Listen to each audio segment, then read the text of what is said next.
So, last episode nga sa Minecraft, guys, wala pala siyang songs. So, ngayon, magre-record ulit tayo ng Minecraft creative video. So, kamusta kayo, guys? Sana okay na okay lang. Ayun, kasi ako, okay na okay rin naman ako. Ang video na to, at okay na okay rin naman ako ang oras na to, ngayong araw na to, at ngayong minuto na to. Ang daming okay na yan, syempre. So, ngayon, ang gagawin lang naman natin, syempre, napaka-basic lang siya. Gagawa tayo ng mukha ng slime. So, kung alam niyo yung mukha ng slime is, yung mukha niya, syempre, kakakapin natin siya. At medyo, siya, light talaga siya. So, magla-light tayo na kulay. So, syempre, gagawin muna natin, guys, is yung mismong layout ng gagamitin natin na layout ng slime. Kasi, di naman tayo pwedeng gumawa ng mukha ng slime na walang layout. So, tayo ng kahit konting maliit na layout lang, konti na layout. Kasi, dito natin gagawin yung mismo slime at syempre, kapag gagawa tayo ng mga mukha-mukha, syempre dapat may layout tayo. Syempre, gagawin din natin yung mismo floor, yung magiging mukha niya. So, gagawin ko na lang pag-pixel art. Kasi, gagawin ko siyang ngayon sa paigan. So, dito na siya gagawin na dito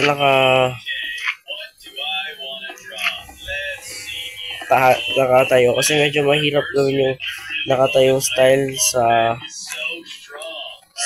ganito. Hindi naman kasi talaga ako builder, guys. So, pagpasensyahan nyo na ako yun.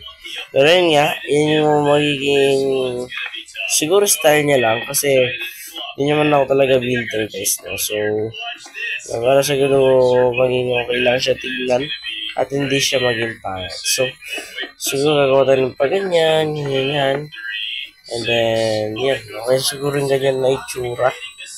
So, tapos yung slime, syempre, guys, titignan na natin siya dito. Pero sobrang malaki. Ayan, so may green na hindi malaman. So, ito na lang siguro gamitin ko namin yan. Pero, siguro iba tayong kulay. Ibahin natin siya. Yun lang puro. Pero yan na yun. Ito, so may 2 types of green dito. At titingnan natin siguro kung terracotta. Medyo mataas yan. So, siguro taas na siya ng konti. Kasi dapat mataas siya ng konti at hindi siya pangit tignan talaga. Yung literal na hindi siya pangit tignan. Siguro nga dito. Yan. Ayan. So, di ba naman, pero siguro ganyan. Siguro, ganyan. Itsura, parang duling siya na hindi mo alam, pero hindi natin siya, guys, kapag tapos na siya. Siguro, 2 space lang kasi tatlo. So, 1, 2, 3. So, 1, 2, 3. So, siguro dito. Hindi. Pero dito yung mata. Okay. Tapos, ito bubus. Sirain ko lahat to.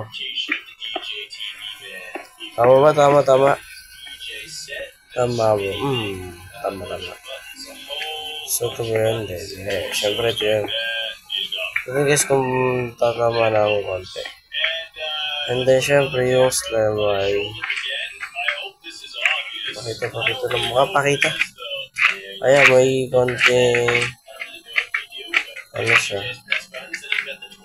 Yung ano niya, yung bibig niya ay dito. Kasi feeling ko dito yun. Nakita ko parang bibig niya. Tama ba? So, ilalagay ko yung dito sa bibig yan. Slime na yan.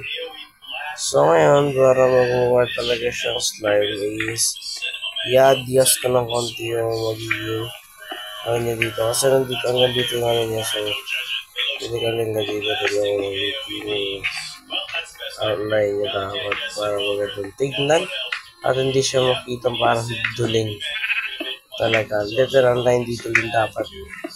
So, yan. Medyo naging maganda yung itsura niya. So, ngayon, Tapos, may ano ba siya? So, okay na siya. So, yun, magiging okay na rin naman yung itsura niya.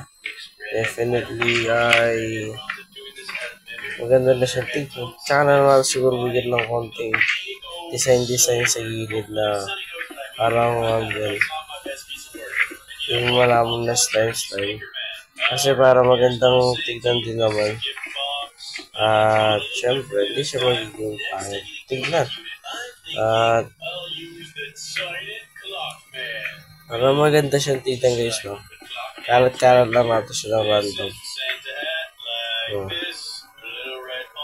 Random lang natin siya sa iyo. Ayan. Diba? Ang ganda naman siyang tignan na sa random na design niya. So, sa kabila.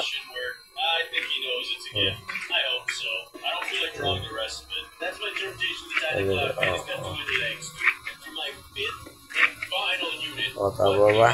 Nasira ko pendant doon. Nice. Okay na siya.